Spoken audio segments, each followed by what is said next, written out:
हरिवंश महाराज जी, आपके चरणों में कोटि कोटि प्रणाम। महाराज जी, गुरु प्रदत्त मंत्र जप और अन्य विधियों द्वारा श्री जी की सेवा की ऊर्जा का संरक्षण कैसे करें? हमारे आसपास आसुरी प्रवृत्ति के व्यक्तियों द्वारा उस दिव्य ऊर्जा का हरण करने का प्रयास, सक्रिय प्रयास होता है। कभी कभी सफल भी हो जाते हैं। ऐसे में हम अपने जप की ऊर्जा की सुरक्षा कैसे करें? पहली बात तो भावना बदलिए। हमारा बाह्य कोई भी कुछ भी परमार्थ में विघ्न नहीं है। हमारी परमार्थ की संपत्ति का कोई अपहरण कर ले, ऐसा कोई पैदा ही नहीं हुआ है। कोई विकार ही ऐसा नहीं। क्यों? हमारी संपत्ति श्री कृष्णार्पणमस्तु भगवान की बैंक में है, भगवान को समर्पित। यदि ऐसा नहीं तो अभी भागवत नहीं हो आप। भागवत धर्म का सबसे पहला लक्षण है कि मन वचन कर्म से, स्वभाव से, संस्कार से जो जो करते हैं वो परम पुरुष नारायण को अर्पित करते हैं। जो भगवान को अर्पित कर दिया गया तो हमारी संपत्ति को कौन नष्ट कर सकता है? पहली बात। दूसरी बात ये कि बाहरी हम आसुरी प्रवृत्ति को क्यों देख रहे हैं? हम भागवतिक भाव क्यों नहीं देख रहे हैं? जड़ चेतन गुण दोष में विश्व कीन करतार, संत हंस गुण गाय पे परिहरि वारि विकार। जैसे दूध और पानी को मिला के रख दो तो हंस दूध पी लेगा, पानी छोड़ देगा। ऐसे ही भागवतिक पुरुष जो होते हैं वो दूसरे को दोषों का न दर्शन करते हैं न चिंतन करते हैं, उनमें भगवत भावना करते हैं, उनके सद्गुणों को स्वीकार कर लेते हैं। तो हमारे अंदर बाहरी लोगों का प्रभाव क्यों पड़े? हमारे अंदर जो प्रभाव पड़ता है हमारे अंदर छुपे हुए दोषों का पड़ता है। जैसे हम किसी में देख रहे हैं कि कामी पुरुष है, ये नीच पुरुष है, ये पापी पुरुष है, तो सत्य मानिएगा, भले आप पचा पाए ना पचा पाए, वो दोष हमारे अंदर है, तभी हमको दिखाई देता है।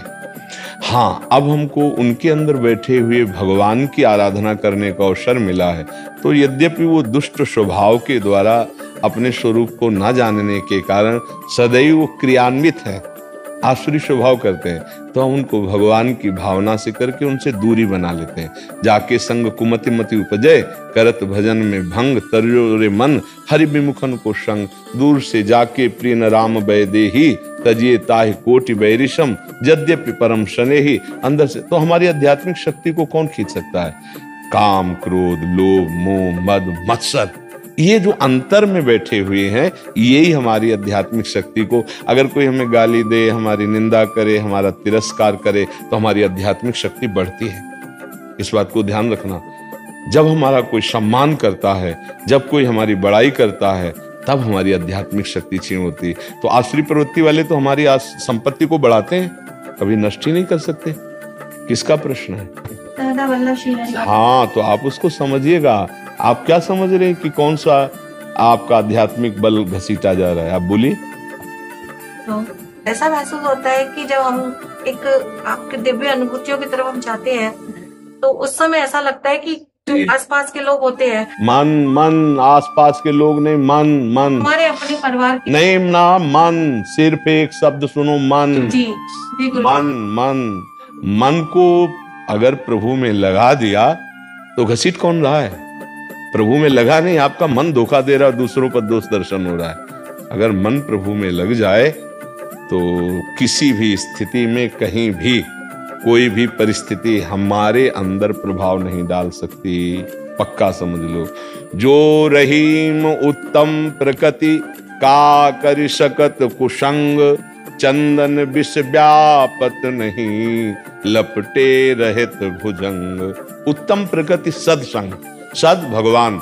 अगर नाम जप चल रहा है तो कोई भी कुसंग आपके ऊपर प्रभाव नहीं डालेगा।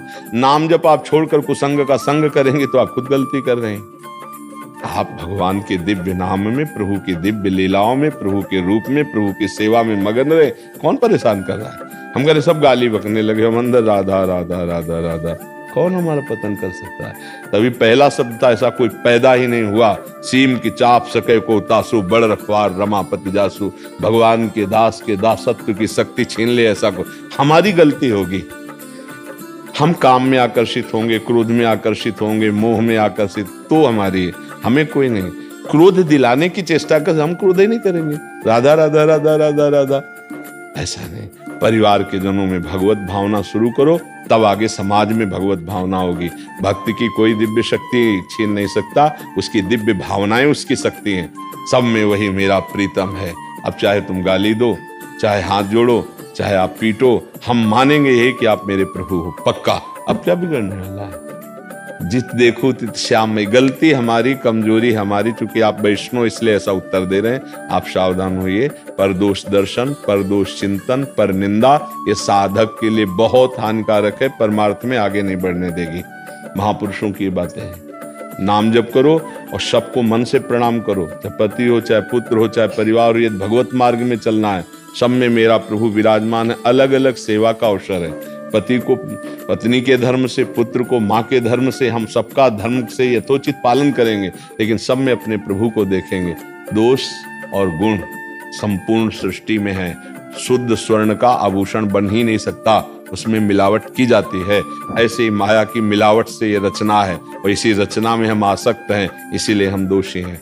हम अपने भाव को सुधारें, देहात्म भाव को कम करें, तो आपको दिखाई देगा सिय राम मैं सब जग जानी, करूं प्रणाम जोरी जुग पानी। कौन बचा कौन? वासुदेवाश्वरमित स महात्मा सुदुर्लभा। महात्मा एक पदवी है, स्थिति है।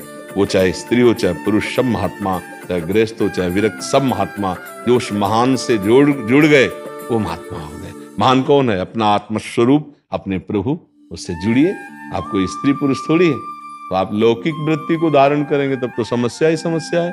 भागवतिक वृत्ति को धारण करेंगे, हर समस्या का समाधान, हर समस्या का समाधान अपने से है, दूसरे से नहीं। दूसरे से जो समाधान चाहते हैं वो प्रापंचिक वृत्ति वाले होते हैं, भागवतिक वृत्ति वाले नहीं। विवेक के द्वारा अपने को बचा ले, ना कि किसी बाहरी सहयोग से। स्थान परिवर्तन क्या आपके साधना में उन्नति दे सकता है? जहां जाओगे वहां पड़ोस में ही भगवान ऐसा विधान रख देंगे जो विमुख वृत्ति पैदा करेगा, तो कहां तक भागोगे? जहां हो वहीं भजन करके दिखाओ। भगवान ने जो परिस्थिति दी है वो भजन की कसौटी है। आप उस समय भजन करके अपने आप को निकाल लीजिए। राधा राधा राधा। देखो इस मार्ग में झुक के चला जाता है। तृणादपि सुनीचेन, सबसे नीच अपने को समझे तो निकल जाएगा। थोड़ा भी गुणाभिमान हुआ तो माया चेकिंग कर लेगी, फंसा लेगी। ये पक्का समझ लो। तृणादपि सुनीचेन तरोरिव शेषमुना अमानिना मान देन कीर्तनीया सदा हरि। सदा नाम जप करो, दूसरों का सम्मान करो, खुद मान की चेष्टा मत रखो, सहनशील बनो, अपने को सबसे नीचा समझो। कभी कोई बाधा ही नहीं है, कोई बाधा नहीं है। ये आचार्यों की वाणी है, महापुरुषों की वाणी।